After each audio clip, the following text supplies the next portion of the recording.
Weekend ഡൽസജിൽ food കഴിക്കാൻ പോയപ്പോഴാണ് ആയിരിക്കും ആളെ കണ്ടത്. വിശന്ന് കിളിപാറ് ഞാൻ ചെന്ന് കയറി കൊടുത്തു. ഇതിന്റെ മുമ്പിലാ. ഇത് കണ്ടപ്പോ എന്റെ വിശപ്പ് ഡബിളായി. നേരെ മേലെ കയറി നല്ല വ്യൂ ഉള്ള ഒരു ടേബിളും പിടിച്ച് 2 ഊണും പറഞ്ഞു, ഒരു കൊഴുവ ഫ്രൈയും പറഞ്ഞു. കൊഴുവ ഫ്രൈ ആദ്യം വന്നു. നല്ല ക്രിസ്പി ആയിട്ടുള്ള കൊഴുവ ഫ്രൈ. ചോറ് വന്നെ വരെ ക്ഷമിച്ചിരിക്കാൻ എന്നെ കൊണ്ട് പറ്റില്ല. അതിൽ നിന്നൊരു കൊഴുവ ഫ്രൈ എടുത്ത് ഞാൻ തിന്നു. കടിച്ചു കഴിഞ്ഞപ്പോ ഒരു മുറുക്ക് കടിക്കുന്ന ഫീല്. സംഭവം കൊള്ളാം, വർത്താണ്.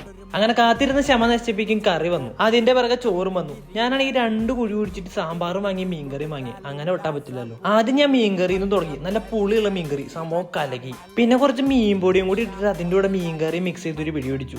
അത് വെറൈറ്റി ആയി പോയി. അപ്പോഴാണ് വെച്ച് പാത്രത്തിൽ കൂടെ വെറുതെ ഇരിക്കണമെന്ന്. അവനെയും കൂടി ഇതിന്റെ ഉള്ളിൽ വെച്ചിട്ട് ഒരു മിക്സ് അടിച്ചങ്ങ് തിന്നു നോക്കി. അതും കലകി. അതങ്ങനെ ഒരു നീണ്ട അരമണിക്കൂറിന്റെ യുദ്ധമായിരുന്നു. 2 ഊണ് വിത്ത് കൊഴുവ ഫ്രൈ. വറുത്ത് തന്നെ മോനെ, സംഭവം കൊള്ളാം. ഫുഡിന്റെ കാര്യം പറഞ്ഞ് വന്ന കാര്യം മറന്നുപോയി. നമ്മുടെ വണ്ടിയുടെ ഫോട്ടോഷൂട്ടിനാണ് നമ്മളൊന്ന് പുറത്തിറങ്ങിയത്. അതിന് നമ്മൾ വന്നത് ആലുവയിലുള്ള ഈ ഒരു ഹിഡൻ സ്പോട്ടിലായിരുന്നു. സത്യത്തിൽ 25 കൊല്ലമായിട്ട് ഞാൻ ആലുവയിലുണ്ടെങ്കിലും ഞാൻ ഇവിടെ വരുന്നത് ആദ്യമായിട്ടാണ്. അത്യാവശ്യം ഫോട്ടോഷൂട്ടിന് പറ്റിയ അടിപൊളി സ്ഥലമാണെങ്കിലും ഇത് കപ്പിൾസിനാണ് കുറച്ചും കൂടി അടിപൊളിയായിട്ട് ഫീൽ ചെയ്യുക. പിന്നെ സ്വന്തം കഴിവിൽ കോൺഫിഡൻസ് ഉള്ളവർക്ക് ഇറങ്ങി കുളിക്കാനും പറ്റൂട്ടോ. അവിടെ കുറച്ചു നേരം നടന്ന ആ സ്ഥലമൊക്കെ കണ്ടിട്ട് പിന്നെ നമ്മൾ വന്ന പരിപാടി തുടങ്ങി. അങ്ങനെ നീണ്ട 1 മണിക്കൂറത്തെ കഷ്ടപ്പാടിന് ശേഷം കുറെ വീഡിയോസ് ഒക്കെ കിട്ടി. ഇതിന്റെ ഔട്ട്പുട്ട് വേണമെങ്കിൽ എന്റെ പ്രൊഫൈലുണ്ട്, ചുമ്മാ ഒന്ന് കയറി നോക്കിട്ടോ. അപ്പൊ നിങ്ങൾ ഈ സ്ഥലത്ത് ഇരിക്കുമ്പോൾ വന്നിട്ടുണ്ടെങ്കിൽ നിങ്ങളുടെ അഭിപ്രായം കമന്റ് ബോക്സിൽ പറയട്ടോ. വീഡിയോ ഇഷ്ടപ്പെട്ട ലൈക്ക് അടിക്കുക, ഫോളോ ചെയ്യുക, സബ്സ്ക്രൈബ് ചെയ്യുക, എന്തെങ്കിലുമൊക്കെ ചെയ്യും. ഞാൻ അടുത്ത വീഡിയോ ഇട്ട് പിന്നെ വരാം. ബൈ.